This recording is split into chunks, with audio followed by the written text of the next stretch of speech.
Hello student, welcome to your channel cam study point.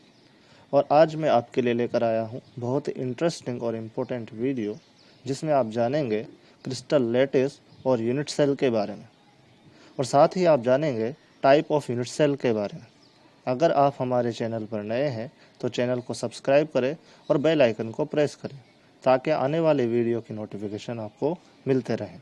तो चलिए start करते हैं।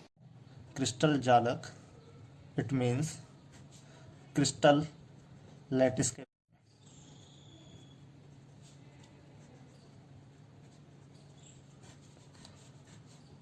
स्टूडेंट, आपने अब तक ये जान लिया है कि क्रिस्टल ये ठोस यानी कि जो क्रिस्टलाइन सॉलिड होते हैं वो किसी न किसी कॉन्स्टिट्यूएंट पार्टिकल से मिलकर बने हुए होते हैं, अवयवी कणों से मिलकर बने हुए होते हैं। अब आपको ये पता होना चाहिए कि जो अवयवी कण है, ये अवयवी कण या तो कोई अणु हो सकता है, या कोई परमाणु हो सकता है, या कोई आयन हो सकता है। इट मीन्स ये कॉन्स्टिट्यूएंट पार्टिकल्स जो होते हैं ये एटम्स भी हो सकते हैं, मॉलिक्यूल भी हो सकते हैं, और आयन भी हो सकते हैं। ये कॉन्स्टिट्यूएंट पार्टिकल्स जो हैं ये 3D के अंदर व्यवस्थित होते हैं, अरेंज्ड होते हैं। और जब ये 3D में व्यवस्थित होते हैं तो वो कुछ इस तरह से अरेंज हो सकते हैं, या किसी और अन्य तरीके से भी, या अदर मेथड से भी अरेंज हो सकते हैं। जब ये कॉन्स्टिट्यूएंट पार्टिकल 3D में अरेंज्ड होते हैं तो 3D में अरेंज्ड होने के बाद में ये कॉन्स्टिट्यूएंट पार्टिकल्स को जब एक स्ट्रेट लाइन के अंदर या स्ट्रेट लाइन से जोड़ दिया जाता है, जैसे कि मैं इन कॉन्स्टिट्यूएंट पार्टिकल को जोड़ रहा हूँ, जैसे मैंने इसको इससे जोड़ दिया, ये कॉन्स्टिट्यूएंट पार्टिकल को यहाँ जोड़ दिया, ये जोड़ दिया, और इसको मैंने इससे जोड़ दिया। इसी तरह से स्ट्रेट लाइन से इन कॉन्स्टिट्यूएंट पार्टिकल को मैं जोड़ता हुआ चला जा रहा हूँ। तो इन कॉन्स्टिट्यूएंट पार्टिकल्स को आपस में जोड़ने से एक डिफिनेट ज्योमेट्री वाली स्ट्रक्चर का फॉर्मेशन होता है, जिसे हम कहते हैं crystal lattice. It means crystal जालक। तो ये जो बना है ये एक तरह का क्रिस्टल जालक है। अब मैं आपको ये बता दूं कि ये जो कॉन्स्टिट्यूएंट पार्टिकल्स जो आपको दिखाई दे रहे हैं ये एक्चुअल में क्या है। ये एक्चुअल में जो कॉन्स्टिट्यूएंट पार्टिकल्स है ये एक स्फेरिकल फॉर्म में होते हैं, एक गोलाकार शेप में होते हैं।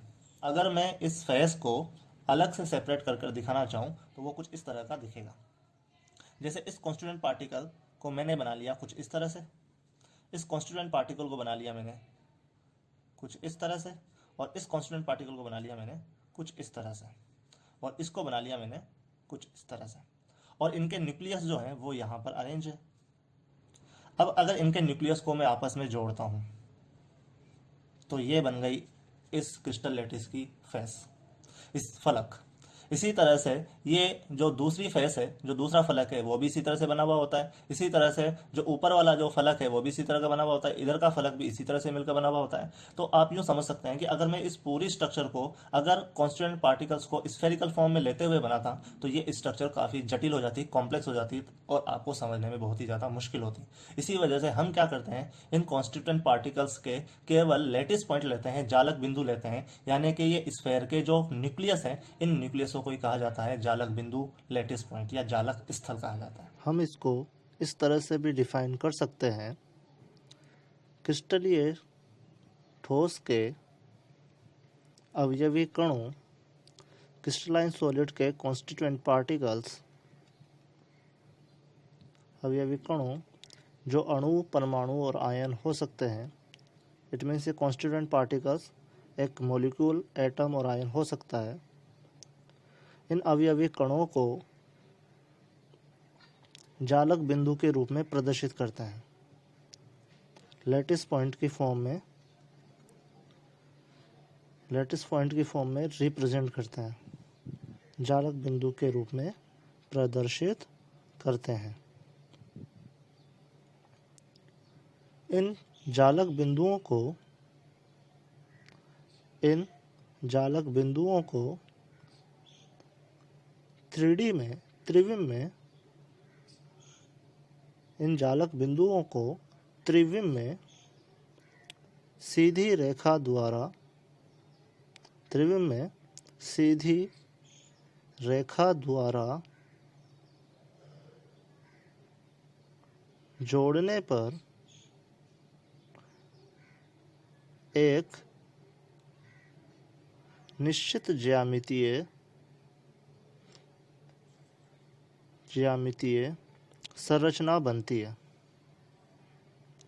एक डिफिनेट ज्योमेट्री स्ट्रक्चर बनती है जिसे क्रिस्टल जालक, इट मीन्स क्रिस्टल लैटिस कहते हैं। देखिए, इस क्रिस्टल जालक को किसी एक डेमो के थ्रू हम समझ सकते हैं। इस क्रिस्टल जालक के अंदर, इस क्रिस्टल लैटिस के अंदर 8 कॉर्नर्स हैं। 4 कॉर्नर्स ऊपर की तरफ है, 4 कॉर्नर्स नीचे की तरफ है, और ये सभी कॉर्नर्स किसी न किसी कॉन्स्टिट्यूएंट पार्टिकल्स को क्या कर रहा है, रिप्रेजेंट कर रहा है। अब इसके अंदर आप देख रहे होंगे कि ये जो वाला कॉन्स्टिट्यूएंट पार्टिकल्स जो है, ये एक स्फेरिकल फॉर्म में, जो कि इतना स्पेस कवर करता है। इसी तरह से ये वाला कॉर्नर भी इतना स्पेस कवर करेगा, इसी तरह से ये भी स्पेस कवर करेगा, जैसा कि मैंने आपको भी थोड़ी देर पहले बताया। अब क्या होगा कि ये जो कॉन्स्टिट्यूएंट पार्टिकल्स है, अगर इनके न्यूक्लियस को हम आपस में कनेक्ट कर दें एक स्ट्रेट लाइन से, तो इसकी फेस बन जाएगी। इसी तरह से सारी जो 6 की 6 फेस है वो इसी तरह से मिलकर बनी हुई होती है, और एक डिफिनेट ज्योमेट्री को ये कंटेन कर लेता है। और ये जब एक डिफिनेट ज्योमेट्री कंटेन कर लेता है तो बनती है क्रिस्टल लैटिस। क्रिस्टल लैटिस के बाद में हम जानेंगे क्रिस्टल जालक के गुणधर्मों के बारे में। क्रिस्टल लैटिस के, क्रिस्टल जालक के गुणधर्म क्या होते हैं, यानी कि कैरेक्टरिस्टिक्स ऑफ क्रिस्टल लैटिस। तो सबसे पहला जो इसका गुणधर्म है, इसकी जो प्रॉपर्टी है, कैरेक्टरिस्टिक्स है, वो ये है कि अवयवी कण जो होते हैं, इसमें जो कॉन्स्टिट्यूएंट पार्टिकल्स जो होते हैं, वो एक लैटिस पॉइंट के रूप में प्रदर्शित होते हैं। इसके अलावा इसका दूसरा कैरेक्टर जो मैंने आपको बताया कि ये जो लैटिस पॉइंट होते हैं वो क्या क्या हो सकता है। ये लैटिस पॉइंट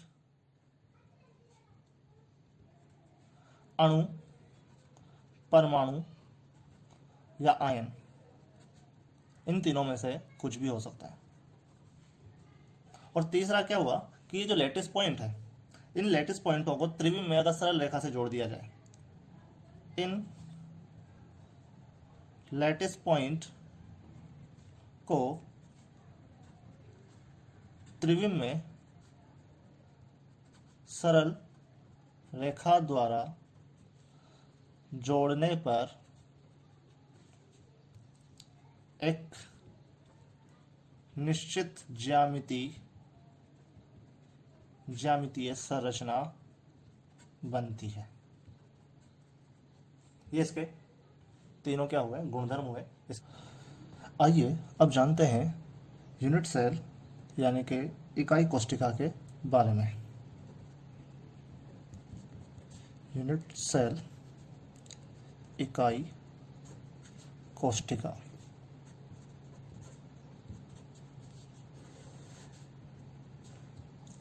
क्या होती है यूनिट सेल और इकाई कोशिका? देखो, ये जो इकाई कोशिका होती है, ये इकाई कोशिका किसी भी क्रिस्टल जालक का सबसे स्मॉलेस्ट पार्ट होती है। स्मॉलेस्ट पार्ट का मतलब यूँ है कि ये एक इसका लघुतम भाग है, सबसे स्मॉलेस्ट पार्ट है, जिन्हें हम अगर बार बार रिपीट करें 3 डायमेंशनली, यानी कि तीनों दिशाओं के अंदर एक्स वाई जेड तीनों डायमेंशंस के अंदर यूनिट सेल्स को अगर बार बार रिपीट करते जाएं, तो हमें एक क्रिस्टल लैटिस प्राप्त होती है। इसको हम इस एक एग्जाम्पल से समझ सकते हैं। फॉर एग्जाम्पल, आपके पास एक वॉल है, एक दीवार है।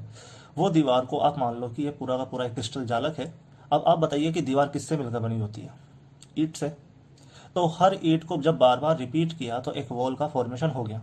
तो पूरी की पूरी वॉल अगर एक क्रिस्टल लैटिस, क्रिस्टल जालक की तरह बिहेव कर रही है, तो बताइए वो ब्रिक, वो ईंट किसकी तरह बिहेव करेगी? जाहिर सी बात है, वो उस वॉल की एक फंडामेंटल यूनिट की तरह कार्य करेगी। मतलब कि वो जो ईंट है वो यूनिट सेल कहलाएगी, इकाई कोशिका कहलाएगी। तो हम इकाई कोशिका को कुछ इस तरह से डिफाइन करते हैं। क्रिस्टल जालक, क्रिस्टल जालक का वह लघुतम भाग जो त्रिविमीय रूप से भिन्न भिन्न दिशाओं में पुनरावृत होकर क्रिस्टल जालक का निर्माण करता है। इस लघुत्तम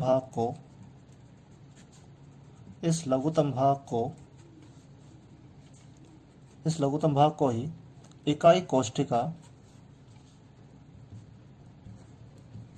या यूनिट सेल कहते हैं।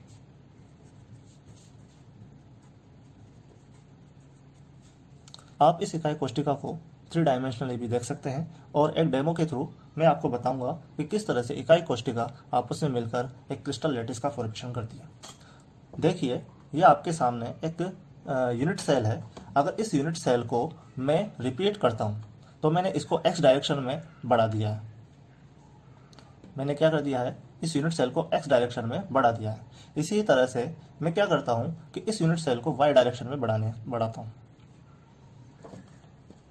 और मैंने इसको वाई डायरेक्शन में भी बढ़ा दिया। अब क्या करता हूँ कि इस यूनिट सेल्स को जो 4 यूनिट सेल्स आपस में मिलकर बनी है, इन 4 यूनिट सेल्स के ऊपर भी इसी तरह की कोई 4 यूनिट सेल्स अगर हो जाती है तो टोटल 8 यूनिट सेल हो जाएगी और ये 8 यूनिट सेल का जो पैकेज जो होगा एक क्रिस्टल लैटिस कहलाएगा। अब जरूरी नहीं कि 8 यूनिट सेल ही हो, उससे ज़्यादा भी यूनिट सेल्स हो सकती है। तो आप इसे इस तरह से डिफाइन कर सकते हो कि unit cell is the smallest part of crystal lattice which are repeat in 3 dimensionally and form crystal lattice. Crystal lattice और यूनिट सेल के बारे में जानने के बाद अब हम जानेंगे यूनिट सेल्स के पैरामीटर्स के बारे में। तो अपना नेक्स्ट टॉपिक है यूनिट सेल के पैरामीटर। यूनिट सेल के पैरामीटर को जानने से पहले हमें जानना पड़ेगा सबसे पहले यूनिट सेल्स के बारे में। तो मैं आपके सामने एक यूनिट सेल्स बना रहा हूँ। एक यूनिट सेल कुछ इस तरह की है। अब इस यूनिट सेल के अंदर आपको कुछ जानकारी होनी चाहिए कि इस यूनिट सेल के अंदर जो कॉर्नर है वो कितने हैं। तो इसमें टोटल कॉर्नर्स है 8। इसके अलावा इसमें एज किनारे कितने हैं, तो इसमें टोटल एज जो है वो है 12। इसके अलावा इसके अंदर फेस कितनी है, इसके अंदर टोटल फेस है 6। कॉर्नर 8 आपको दिख रहे होंगे, 1 2 3 4 5 6 7 8। इसके अलावा एज किनारे आपको दिख रहे होंगे 1 2 3 4 5 6 7 8 9 10 11 12। फेस आपको दिख रही होगी, एक तो सामने वाली फेस फ्रंट फेस, एक पीछे वाली फेस, एक लेफ्ट हैंड साइड वाली फेस, एक राइट हैंड साइड वाली फेस, एक अबव फेस है और एक बिलो फेस है। तो टोटल फेस कितनी हो गई, 6 फेस हो गई। तो अपन बात कर रहे थे यूनिट सेल्स के पैरामीटर्स की। तो यूनिट सेल के जो पैरामीटर है वो 2 टाइप के हैं। तो पहला यूनिट सेल का जो पैरामीटर है वो है dimension of edge. Dimension of edge यानी कि किनारों की विमा, किनारों की विमाएं। तो आइए देखते हैं डायमेंशंस ऑफ एज, दो पहले टाइप्स के जो पैरामीटर्स हैं उनके बारे में। तो इस यूनिट सेल्स के अंदर तो डायमेंशंस ऑफ एज यानी किनारों की विमाएं कौन कौन सी है वो मैं आपको बताना चाहूँगा। कि इसके अंदर ये वाली एज अगर आपको दिख रही है तो इस एज को मैं मान लेता हूँ कि ये तो है ए, और इस एज इस किनारे को मैं मान लेता हूँ बी, और ये अबव एज जो दिख रही है आपको इसको मान लेता हूँ मैं सी। तो डायमेंशंस ऑफ एज किनारे की जो विमाएं हैं वो तीनों डायमेंशंस के अंदर है, 3 डायरेक्शन के अंदर है, एक्स डायरेक्शन के अंदर, वाई डायरेक्शन के अंदर और जेड डायरेक्शन के अंदर। इसका मतलब क्या हुआ कि इसके टोटल पैरामीटर्स कितने हो गए, ए बी सी, टोटल हो गए 3 पैरामीटर्स डायमेंशंस ऑफ एज के। इसी तरह से जो दूसरे टाइप का जो पैरामीटर्स है वो पैरामीटर है इसका इंट्राफेशियल एंगल, अंतराफलकीय कोण, अंतराफलकीय कोण। अब ये अंतराफलकीय कोण कौन कौन से हैं, एंगल कौन कौन से हैं, यानी कि इंट्राफेशियल एंगल का मतलब हुआ कि एंगल इन बिटवीन 2 फेसेस। तो मैं मान लेता हूं कि एज बी और एज सी, एज बी और एज सी का जो एंगल है उसको मैं मान लेता हूं एल्फा एंगल। एज सी और एज ए के बीच के एंगल को मान लेता हूं बीटा एंगल, और एज ए और एज बी के एंगल को मैं मान लेता हूं गामा एंगल। तो टोटल एंगल कितने हो गए इसके अंदर, एल्फा बीटा गामा, और ये भी टोटल कितने हो गए 3। तो यूनिट सेल के टोटल पैरामीटर कितने हो गए टोटल पैरामीटर जो हुए वो हो गए 6। और इन पैरामीटर्स के बेस पर हम क्रिस्टल तंत्रों के प्रकारों के बारे में जानते हैं, क्रिस्टल सिस्टम के प्रकारों के बारे में जानते हैं। यूनिट सेल के पैरामीटर के बारे में जानने के बाद अब अपना जो नेक्स्ट टॉपिक है वो है टाइप ऑफ यूनिट। और ये जो टाइप्स बनाए गए हैं वो अवयवी कणों कॉन्स्टिट्यूएंट पार्टिकल्स की अरेंजमेंट के बेस पर बनाए गए हैं। तो इस अरेंजमेंट के बेस पर दो टाइप के यूनिट सेल होते हैं। पहला यूनिट सेल होता है वो कहलाता है आधे इकाई कोष्टिका, जिसे हम कहते हैं प्रीमिटिव यूनिट सेल। और ये होती क्या है? प्रिमिटिव यूनिट सेल्स के अंदर क्या होता है, जो कॉन्स्टिट्यूएंट पार्टिकल की जो अरेंजमेंट होती है वो केवल कोनों पर होती है। इसका मतलब क्या हुआ कि इसमें वो जो कॉन्स्टिट्यूएंट पार्टिकल होते हैं वो कहाँ अवेलेबल होते हैं? केवल कोनों पर अवेलेबल होते हैं, केवल कॉर्नर्स पर होते हैं, और इसके अलावा कहीं पर भी कॉन्स्टिट्यूएंट पार्टिकल नहीं पाए जाते। जिसे अपन यूँ कह सकते हैं कि जो आधे टाइप की एक कोशिका है, अगर मैं आपको उसको दिखाना चाहूँ तो वो कुछ इस तरह की दिखेगी।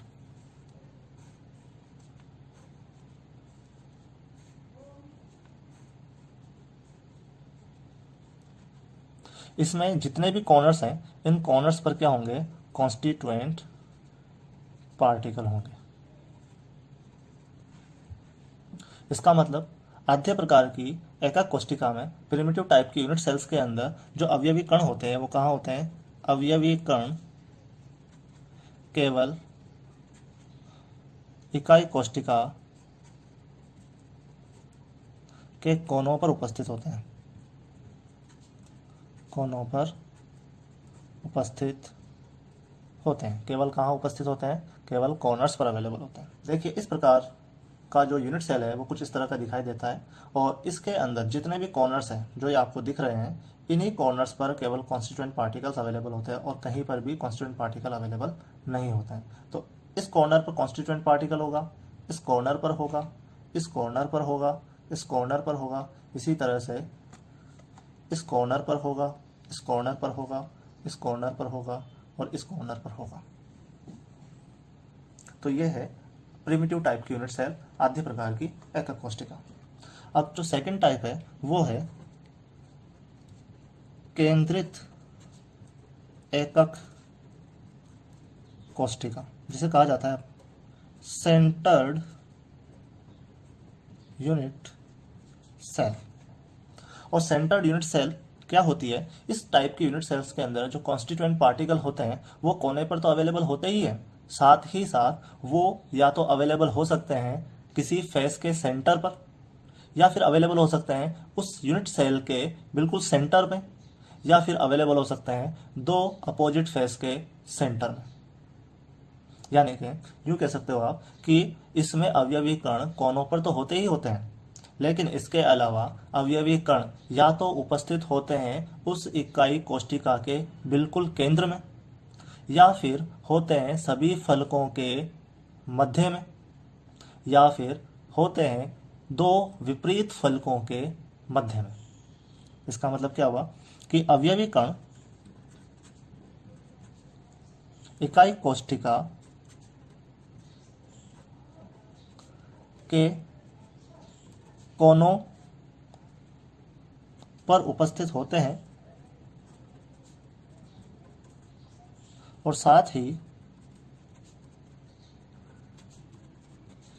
ये अवयवी कण या तो उपस्थित होते हैं, या तो उपस्थित होते हैं इकाई कोशिका के केंद्र में,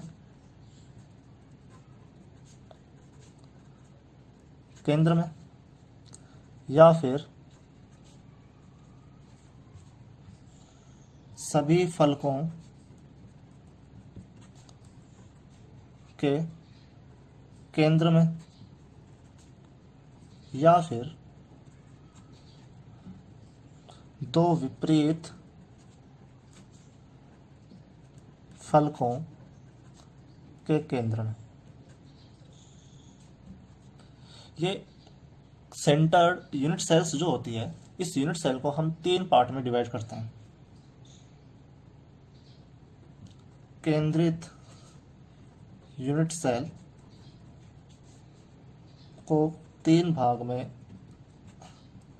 बांटा जाता है। सबसे पहला, जिसे कहा जाता है काय केंद्रित एकक कोशिका। एकक कोशिका, काय का मतलब होता है body, body centred unit cell, और शॉर्ट फॉर्म इसको बोलते हैं बीसीसी। अब आपको बीसीसी ही याद रखना है। तो ये बीसीसी किस टाइप की होती है? तो बीसीसी में अवयवी कण कहाँ होंगे? सभी कोनों पर, और साथ ही यूनिट सेल के केंद्र में। अगर इसको मैं बनाना चाहूँ तो कुछ इस तरह की स्ट्रक्चर बनेगी।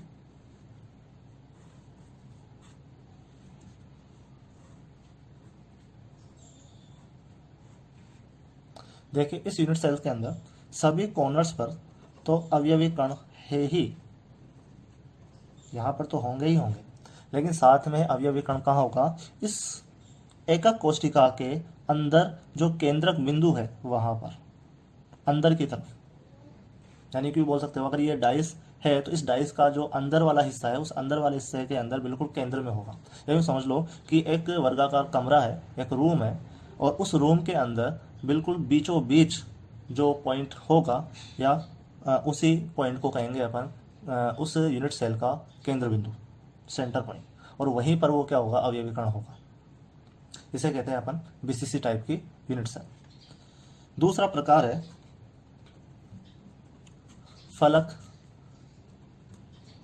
केंद्रित एकक कोशिका, जिसे अपन कहते हैं फेस सेंटर्ड यूनिट सेल, और इसे रिप्रेजेंट करते हैं एफसीसी से। और इसमें जो अवयवी कण होते हैं वो कहाँ अवेलेबल होते हैं? इसमें अवयवी कण सभी कोनों पर, और साथ ही सभी फलकों के केंद्र में। अगर मैं इसको बनाना चाहूँ तो कुछ इस तरह का बनेगा।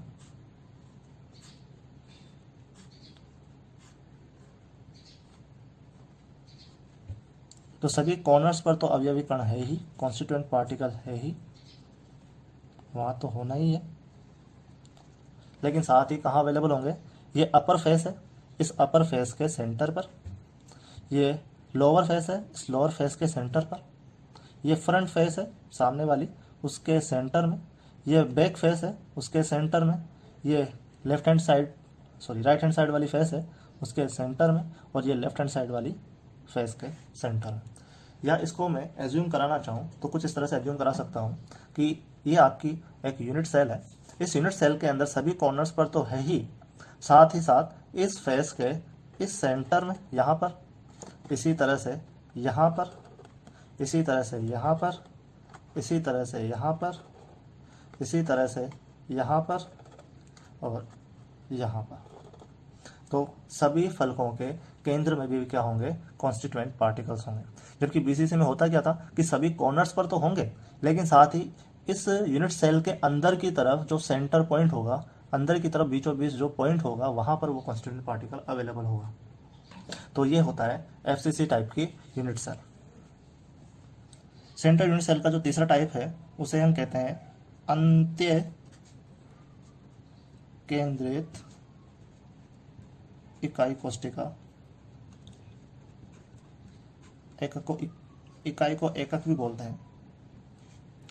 इसको बोला जाता है इंग्लिश में एंड सेंटर्ड यूनिट सेल, और इसे रिप्रेजेंट करते हैं ईसीसी। ई का मतलब एंड सेंटर्ड, एंड सी का मतलब सेंटर्ड, और सी का मतलब होता है क्यूबिक यूनिट सेल। अब आगे देखते हैं कि इसके अंदर जो अवयवी कण होते हैं वो कहाँ होते हैं। इसमें अवयवी कण सभी कोनों पर, साथ ही दो विपरीत फलकों के केंद्र में। इसको आप किस तरह से रिप्रेजेंट कर सकते हो तो देखिए,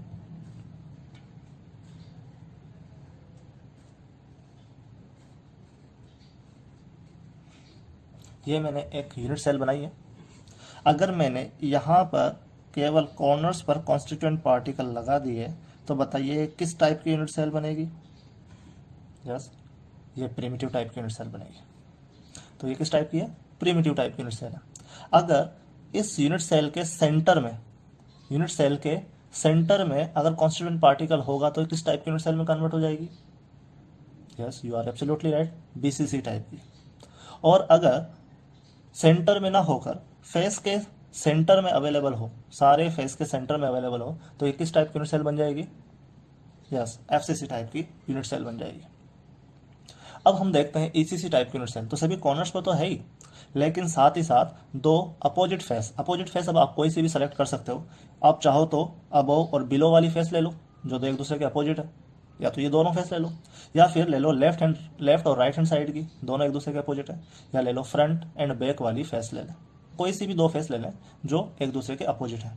तो मैं ले लेता हूँ अबव और बिलो, दो फेस ले लेता हूँ जो एक दूसरे के अपोजिट है। तो यहाँ पर होगा कॉन्स्टिट्यूएंट पार्टिकल ऊपर वाली फेस के सेंटर में और नीचे वाली फेस के सेंटर में, और कहीं पर भी अवेलेबल नहीं होगा। और इसे कहते हैं अपन एंड सेंटर यूनिट सेल।